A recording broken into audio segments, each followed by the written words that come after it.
Congress and watch them legislate? Don't do it. I found out that 70% of our congresspersons are lawyers. Can you feature that? Seem to be lawyers making laws is about like doctors making diseases. Take my word for it, those of you who love sausage and law would do well not to watch either one being made. Well, like old Idaho Blackie used to say over in Post Falls, he said, "Uter, if elections could change this system, they'd be against the law." I do wish that Nancy talked more, don't you? Sometimes I get the notion her idea of the third world is J.C. Penney's. Oh, I saved $15 with my banker to buy me a car and a yacht. I went down to draw out my fortune. Hey, this is the answer I got. You guessed it, a soup, soup. They gave me a bowl of soup, a soup, soup. They gave me a bowl of soup. It's a delight to be able to say these things in the clear light of day. I come from a very conservative community. Got out of there this morning with my life. Damn Unitarians burned a question mark on the front lawn. Oh, fought in a war for my country. I went out to bleed and to die. I thought that my country would help me. Hey, this was my country's reply. Oh, soup, soup. They gave me a bowl of soup, a soup, soup. They gave me a bowl of soup. When I die and I get up to heaven, St. Peter will let me right in. He can tell by the soup I was fed on, I was unable to sin. Oh, soup, soup. They gave me a bowl of soup, a soup, soup. They gave me a bowl of soup. Thank you. It seems damned odd to be in Spokane, Washington in the morning, to be here at night with no sense of anything going on in between. You know, you're not traveling across the belly of the land, you're not stopping at the truck stops or looking into people's faces, and that's the most lethal form of travel there is by air. I hate flying. Everything in the damned airplanes is built by the lowest bidder. Makes me nervous. And I missed saying goodbye to my kids. It was 5:45, and so they weren't awake. I've got a 6-year-old and an 8-year-old, and of course I fear for their future substantially. I mean, I have another family in Utah by a prior arrangement that didn't work out, and you know, a boy in his 20s, and then one grandchild who's 3 years younger than my daughter. God, nothing in my life ever happened on time. But I really worry about their future, kind of world they're going to inherit. They are real charmers. You'd like my kids, Brendan and Morgan Bell. They are brimming with secrets, all of which I once possessed myself, as we all did, you know. And I want those secrets back. What was it Ashley Montague said? Adults are deformed children. Ha! Do you feel deformed? I do. For Ursula Le Guin, she said, adults are not dead children, they are children who survive. So the question is, what can we give our children that will help them to survive as children up to the time they got to turn into blown-ups? That's what we call them at home. Well, of course, one of the things you can give them is songs like this. A song from Peter Alsop. You know him hereabout? This is one of them new age kids songs that my kids love to sing. I'll teach you the chorus on it. Oh, as soon as you're born, grown-ups check where you pee. Then they decide just how you ought to be. Girls pink and quiet, boys noisy and blue. Seems like a dumb way to choose what you'll do. 'Cause it's only a wee-wee, so what's the big deal? It's only a wee-wee, so what's all the fuss? It's only a wee-wee and everyone's got one. There's better things to discuss. Ha ha! You feel like singing that? This is my idea of a kid's song, called full-bore overhead cam, spoke wire wheel damn kid's song.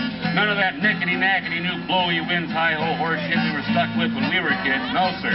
This is a kid's song. The chorus is, it's only a wee-wee, so what's the big deal? It's only a wee-wee, so what's all the fuss? It's only a wee-wee and everyone's got one. There's better things to discuss. Try it out. It's only a wee-wee, so what's the big deal? It's only a wee-wee, so what's all the fuss? It's only a wee-wee and everyone's got one. There's better things to discuss. Now, girl, when's the last time you said wee-wee? It's good for you. Oh, girls must wear makeup, girls' names and girls' clothes. Boys must wear sneakers, but not pantyhose. The grown-ups will teach you the rules to their dance. If you get confused, they'll say, look in your pants. But it's only a wee-wee, so what's the big deal?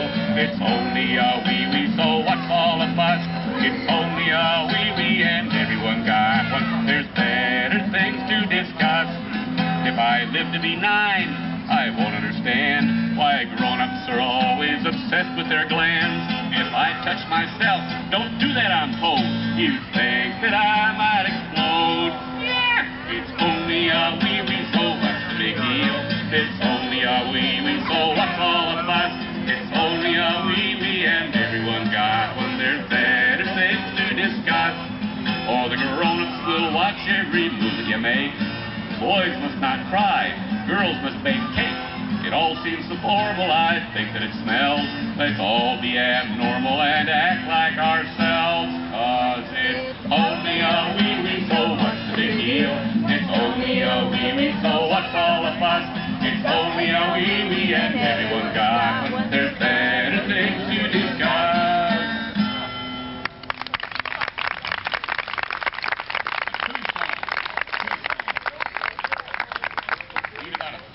Songs like that yesterday. And my kids are my heroes. You know, they just have the right stuff, that's all. I don't know where it comes from. My kids are natural storytellers. They get it from their mother, I suppose. How many of you grew up in families where stories were told? Did you? I mean, where people talk stories and people talk to each other. It's going on about 6 years since we shot the television set. Shot it. Dragged it out. I forget which commercial, which importuned finally drove us off the pier. Well, we drug it into the backyard. I tied a scarf around it like a blindfold, scotch taped the cigarette to the front, lit it, waited an appropriate amount of time, then blew a hole through it with a shotgun. Still out there behind the lilac hedge. It's got flowers growing out of it. It's kind of pretty now. But now we open our mouths and sounds ensue. We arrange them in a cogent fashion, subject, verb, predicate. We talk to each other. Ha! It's marvelous. Storytelling. Have a big fire circle out back made of stones with one big stone for the storyteller's stone. And anybody has a story to say or a song to sing sits on that stone, see? And the neighbors come in and we sing of an evening. And it's delightful to be together and watch the TV set grow out in back of the lilac hedge. Heroes, my kids. What happened to the time when heroes were living people? You stop a kid on the street today and say, who are your heroes?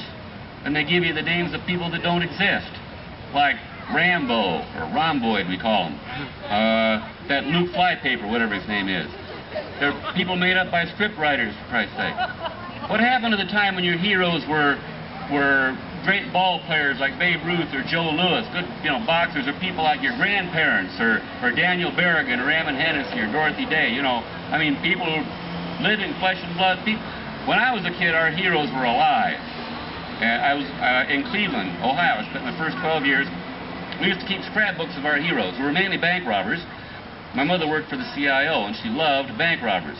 So we had these scrapbooks we clipped out of the Cleveland Plain Dealer of the exploits of people like Willie Sutton. Remember Willie Sutton? Anybody remember Willie Sutton? Willie the actor Sutton used clever disguises to rob banks. He was good at it. He was in jail once by mistake, as all bank robbers are. And he was interviewed by a reporter who asked him, said, Willie, why do you rob banks? And Willie Sutton said, because that's where the money is. Fundamentalist bank robber. That's a good book, by the way. You can find it in second-hand stores. He wrote his autobiography called Where the Money Is. It's good reading for the millions. And then there was Kid Farrow. Kid Farrow was the best. Kid Farrow, he was a safecracker in Chicago. We had a little scrapbook of him. He was finally interviewed in his declining years by the great Studs Terkel, and Studs Terkel was surprised to find that a bank robber has a political philosophy, this safecracker.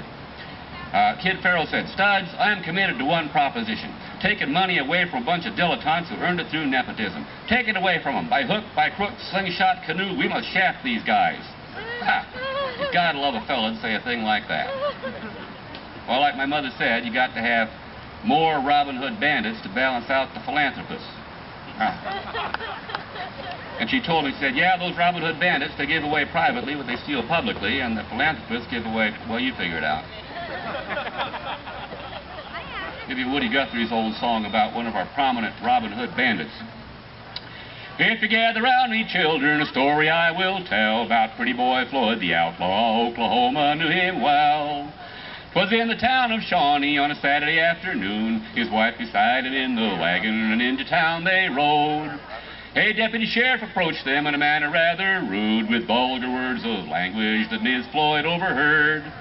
But pretty boy grabbed the log chain, the deputy grabbed his gun, and in the fight that followed, laid that deputy down. He took to the trees and timbers to lead a life of shame. Every crime in Oklahoma was added to his name.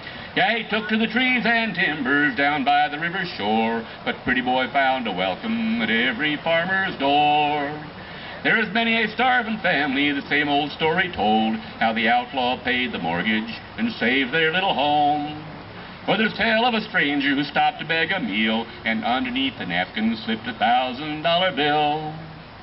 'Twas in Oklahoma City upon one Christmas day, come a whole carload of groceries with a note to say, oh, you say I am an outlaw, you say I am a thief, well, here's some Christmas dinners for the families on relief.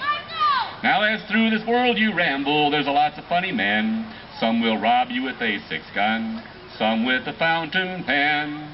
And as through this world you ramble and through this world you roam, you won't ever find an outlaw drive a family from its home.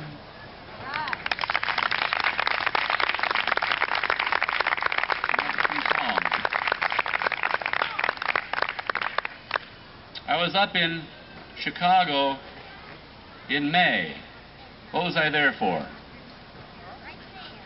We got an idea? Haymarket. The Haymarket. Hey, did somebody say Kmart? No, I was it was the Haymarket. The 100th anniversary of the Haymarket, the beginning of the general strike for the 8-hour day. And oh, doesn't this city here have a history of industrial wars back to the Homestead and before? I was singing in Waldheim Cemetery at the graves of the Haymarket martyrs, those that were executed. Over on one side was Emma Goldman's grave. Emma Goldman, the great good anarchist woman who said, that which is best and most beautiful in the human spirit arises in spite of the state instead of because of it. And there was Lucy Parsons over on the other side, and then under that the 4 that were executed. And I thought of them as elders, people I'd heard about from my mother and my father when I was a kid, as the elders that gave their lives in order to make my life better. You know, how many things like 8-hour day, mine safety laws, child labor laws do we take for granted? You know, we look at them as benevolent gifts from an enlightened management. Ha! Fat chance. Fought for, bled for, died for by people like us, you see. And we forget about that. It's not taught in the schools. You don't see it on television. You don't hear about it on the radio.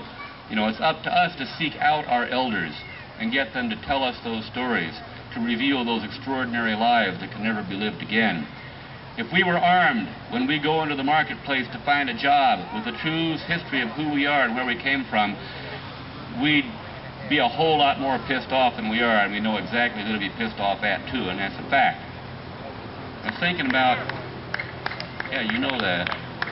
I was thinking, standing there in the Waldheim Cemetery, of what their struggle was. And I've been thinking about this for a long time, that we want to live in a society where there's no sexism. We want to live in a society where there's no racism. And we're willing to fight, we're willing to go into the streets to get rid of those things in ourselves. But when we start talking about bossism, it gets a little more threatening, doesn't it? But it comes from the same place in the brain. And you take my word for it, we're not going to have a non-sexist or a non-racist society if we don't get rid of the boss too. They come from the same place in the brain, how we relate to the possession of people and things. And bossism is right up there. And that's what the people at the Haymarket were talking about, that economic analysis that says, all the talk of democracy, of victory, the ballot box doesn't mean a damn thing if you're in a situation every day where you don't elect your boss, where you don't elect your foreman. What about democracy in the workplace? That's what they were saying, and that's why they were killed. That's why they were killed. I can stand out in the street and say capitalism is bullshit, and they'll arrest me for disturbing the peace. But when you begin to threaten them, I can rant about sexism, rant about racism, and all they'll do is say, well, when you demonstrate you've got power, we'll give you a piece of the pie. Now you got black mayors in major American cities, and the black mortality rate continues to climb, black unemployment continues to climb, you know. It's a carrot on a stick. If we're going to have democracy, we're going to have it where we live and work. And if we can't have it there, the biggest ballot box in the world is not going to give it to us. I'll give you an old wobbly song. This is the union I belong to now for 30 years, the Industrial Workers of the World, IWW. The song comes from 1910. There's a line in it for you. It's sung to the tune of What a Friend We Have in Jesus. The Wobblies like to take the hymn tunes and use them because everybody could sing them and then change the words so they made more sense. Dump the bosses off your back. Are you cold, forlorn, and hungry? Are there lots of things you lack? Is your life made up of misery? Then dump the bosses off your back. Are your clothes all torn and tattered? Are you living in a shack? Would you have your troubles scattered? Then dump the bosses off your back. Are you almost split asunder, loaded like a long-eared jack? Boo, why don't you buck like thunder and dump the bosses off your back? All the agonies you suffer, you could end with one good whack. Stiffen up, you ornery duffer, and dump the bosses off your back. Ba-ba-bum. Got it.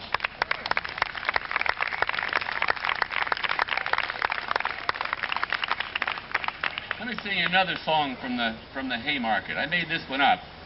I sat and thought real hard about what I was going to sing over the graves of these martyrs there in Chicago on the 3rd of May.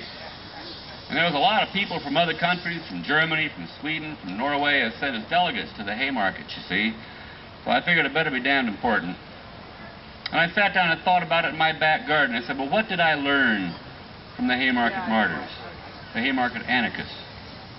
A great and a beautiful word. What I finally came down to is they taught me the habit of a reasoned disobedience.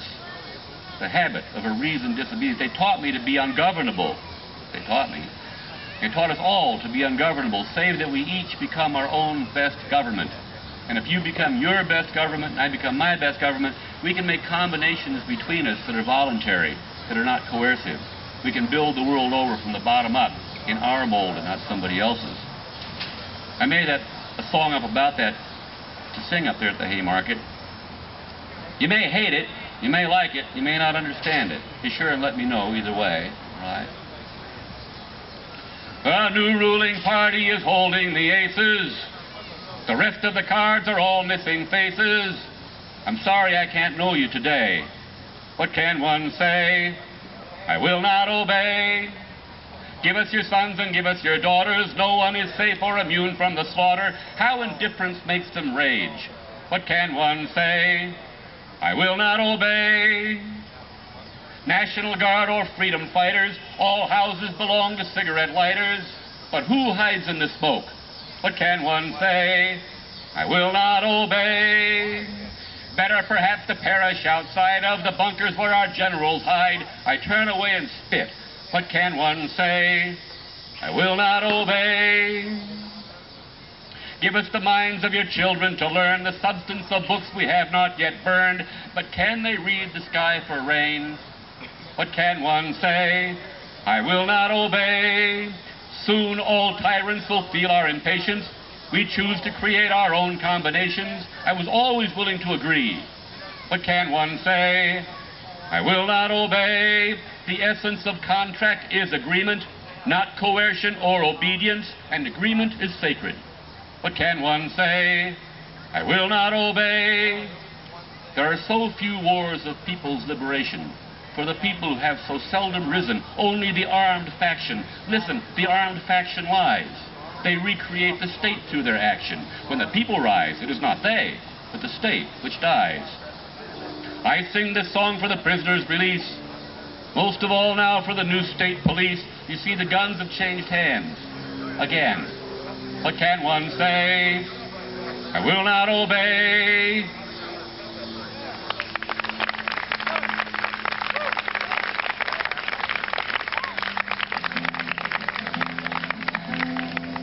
so many of the elders where I live out home are on hard times now. And I mean the true elders.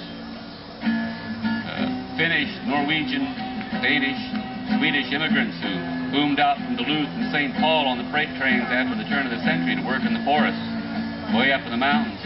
It's clear they pioneered the tactics of direct action, that movement that swept the country, after 1905. Lived on through the CIO and lives on today. Most of them, though, the ones that survived that kind of hard work in the mines and in the forests, well, their best working years were before pensions or Social Security.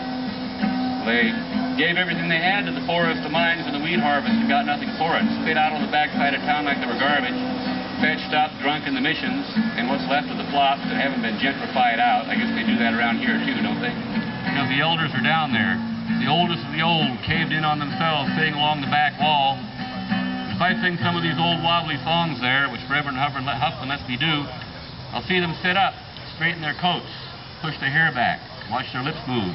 So I know that there's somebody in there, and I go find them and ask them questions. And they give me that vision of the world that I never got out of the best damn history book I ever saw. I'll sing you a song I made up for one of those. And a poem, too, about him. He is propped upright in some last lost corner of his life, waiting the only new thing left to see. He cultivates memories rich and brown like gardens. Hardly 80, his eyes already inward turning, he has banished himself to worlds of fine gray dust. Tonight, wrapped around a chair, he rolls another damp cigarette and sends those blue clouds on their familiar reach into the bag of weathered yarns.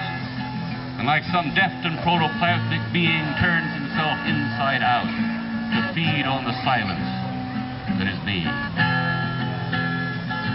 I spent my whole life making somebody rich. I busted my ass for that son of a bitch, and he left me to die like a dog in a ditch. And he told me I'm all used up. He used up my labor, he used up my time. He plundered my body and squandered my mind, and gave me a pension of handouts and wine, and told me I'm all used up. My kids are in hock to a god you call work, slaving their lives out for some other jerk. Yeah, my youngest in Frisco just made shipping clerk. He don't know I'm all used up. Hey, young people reaching for power and gold, don't have respect for anything old. For pennies they're bought and for promises sold. Someday they'll all be used up. They use up the oil, they use up the trees, they use up the air and they use up the sea. Well, how about you, friend, and how about me? What's left when we're all used up? I'll finish my life in this crummy hotel. It's lousy with bugs and my God, what a smell. But my plumbing still works and I'm clear as a bell. Don't tell me I'm all used up. Outside my window the world passes by, gives me a handout and spits in my eye, and no one can tell me 'cause no one knows why. I'm living but I'm all used up. Sometimes in my dreams I sit by a tree. My life is a book of how things used to be, and kids gather around and they listen to me, and they don't think I'm all used up. And there's songs and there's laughter and things I can do, and all that I've learned I can give back to you. And I'd give my last breath just to make it come true. And no, I'm not all used up. They use up the oil and they use up the trees, they use up the air and they use up the sea. Well, how about you, friend, and how about me? What's left when we're all used up?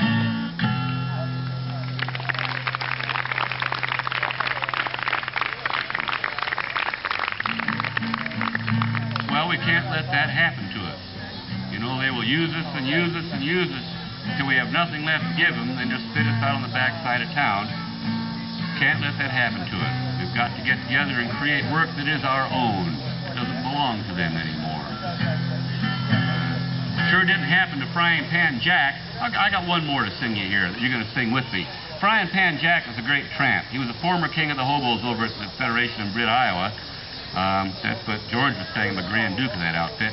because I love tramping. I tramped for years and years because I can't stand to have a boss.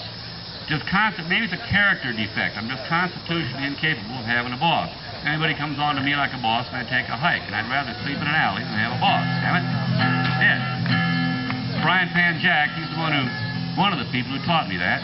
Frypan Jack started tramping in 1927. He said, I learned young that if I could not dictate the conditions of my labor, I would henceforth cease to work. Ha! You don't have to go to college to figure these things out. He said, was over in the jungles in winter camp in Oroville, California. He said, I learned when I was young that the only true life I have is the life of my brain. But if it's true that the only real life I have is the life of my brain, what sense does it make to hand that brain to somebody for 8 hours a day for their particular use on the presumption that at the end of the day they will hand it back in an unmutilated condition? Fat chance. They just started piping the stems. And that big Montana bedroll with a little frying pan on the outside. That's how he got his moniker. He gave me this poem here. He used to ride the rods back when there were brake rods under the boxcars. Now that they don't have those anymore. About riding the rods, a poem about the two bums. The bum on the rods is hunted down as an enemy of mankind. The other is driven around to his club, is feted, wined, and dined.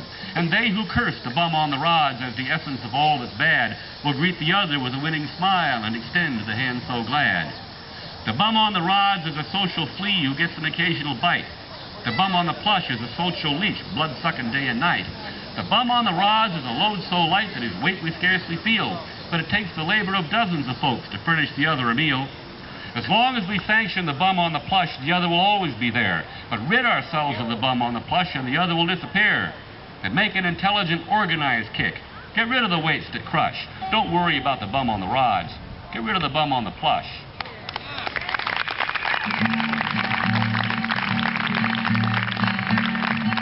Oh, why don't you work like other folks do?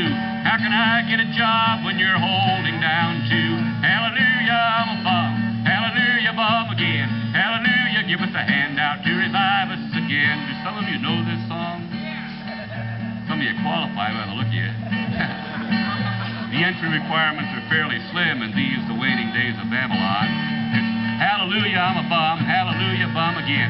Hallelujah, give us a handout to revive us again. Haywire, Mac, and Clintock. Hallelujah, I'm a bum. Hallelujah, bum again. Hallelujah, give us a handout to revive us again. Oh, I went to a house and I knocked on the door. The lady said, scram bum, you've been here before. Hallelujah, I'm a bum. Hallelujah, bum again. Hallelujah, give us a handout to revive us again. Yeah, I went to that house and I asked for some bread. The lady said, scram bum, the baker is dead. Hallelujah, I'm a bum. Hallelujah, bum again. Hallelujah, give us a handout to revive us again. We're going to need a lot of these old Depression favorites damn fast as we tread the thin line between misfortune and calamity. What might that be? Well, if the president was to be walking on the mall in Washington by the reflecting pool and accidentally trip and fall in, why, that would be a misfortune. If somebody was to happen by and pull him out, now that would be a calamity. Oh, I like my boss, he's a good friend of mine. That's why I'm starving out on the bread line. Hallelujah, I'm a bum.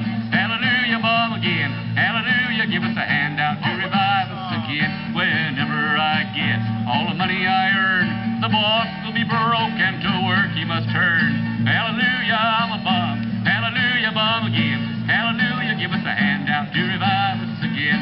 Mark Twain said, those of you who are inclined to worry have the widest selection in history. Oh, why worry? Born one way to skin a depression.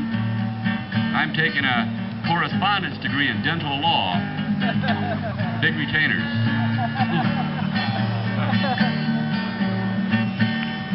Something shouldn't be said, and that's probably one of them. No, you want to fight no money? I mean, no money and no prospects? I'll give you a good idea about that. When you're in this kind of a trade, you use the telephone a lot to get engagements, you know, to get hired, and the telephone bills are enormous, and you can't pay them. Well, I figured out a way to beat that. Trick I got off of Dick Gregory maybe 25 years ago, see? How to beat paying big phone bills. I went down to the Federal Plaza in Spokane, like those old wobblies did, with a soapbox. I got up on it and started windmilling. making wildly disparaging remarks about the general dilapidated appearance of reality. Started criticizing the government. Forced the FBI to bug my telephone. And I stopped paying the bill. I knew they wouldn't pull it out.